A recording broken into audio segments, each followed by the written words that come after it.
Shapiro here for another week of videos, and this is all about agency owner burnout.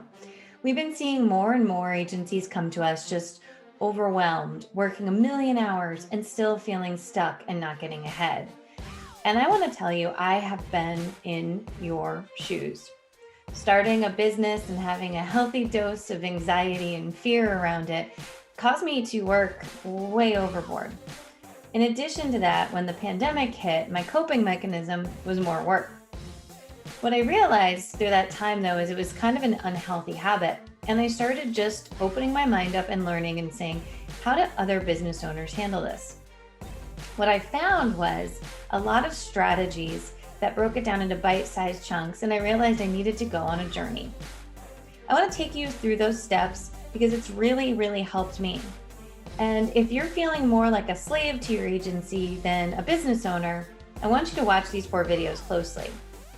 Many of your peers are out golfing, fishing, on vacations with their families on a routine basis, and you're sitting there thinking, what is wrong with me? Why can't I do that?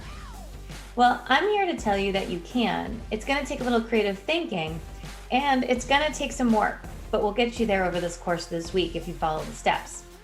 Don't feel like you have to jump ahead. Sit in a step for a minute if you need to. But the first one is your vision.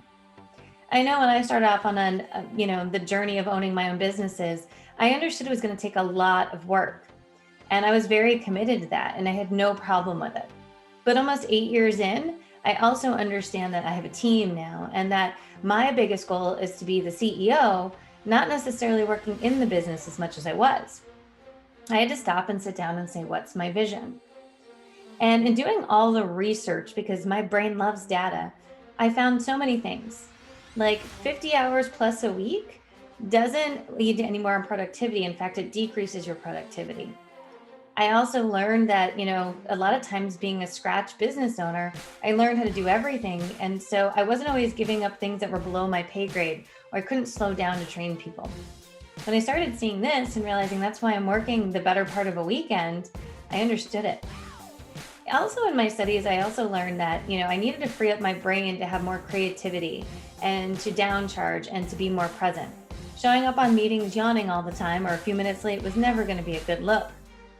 And so that really changed my mind.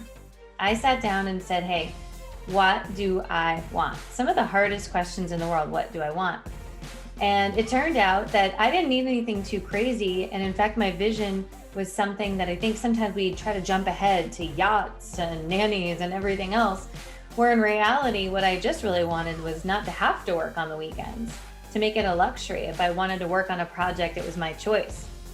And I started off with just that baby step. But just freeing my mind up for that and saying, hey, I want to be more present for my husband and my dog and some of the other things that, feel like I'm always jamming them in, I learned about a very important word, margin. And what was going on in my life anyway, and you may feel the same way, was I had no margin. So when something was wrong or broken or unexpected or delayed, it really jammed everything up. And my stress level anxiety was super high because of it. And so what I've started to do is say, well, my vision is to not walk around like that. My team in particular, if I look back, was saying, well, I don't want to bother you. You're always so busy. And I thought to myself, you know what? Those are not things I want to be known as. And so I had to take control of it. So what I want everybody to do is sit down and write down your vision. And it could just be super simple. Like, I don't want to have to work on a weekend. I want to be home every night for dinner and not have anxiety about it.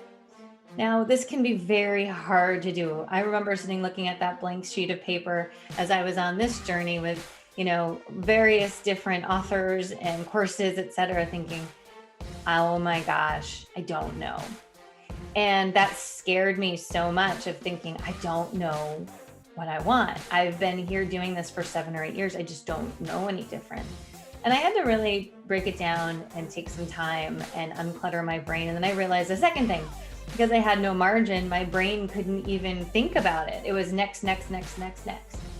And so you may need to take some moment, whether it's going to a quiet place, taking a weekend off, and just think to yourself, what do you want? And the exercise I did may be very specific, like I want to not have to work on the weekends. And if I do, I don't want to work more than 2 hours.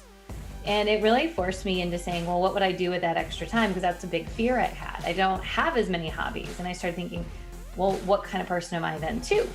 So I'll get to that in a minute. But if you start down with your vision of what you really want your work week to look like, what do you want to be known to as your team? What do you want to be known for to your clients? What do you want to be known for in your family? You're probably identifying pretty quickly, just like I did in that, smack across the face moment of I'm not showing up the way I want to, but I still feel like I have to do it this way. And that's what we're going to take you through in the next step. So sit down and write down your vision and write down all the things you don't like about what you're currently doing and all the things that you just can't wait for. So vision, make it just a paragraph. Things you don't like about it, the current setup, things you can't wait for. And we're going to dive into the next video to kind of show you a little bit of how we're going to organize your time a bit better. I'll see you in the next video.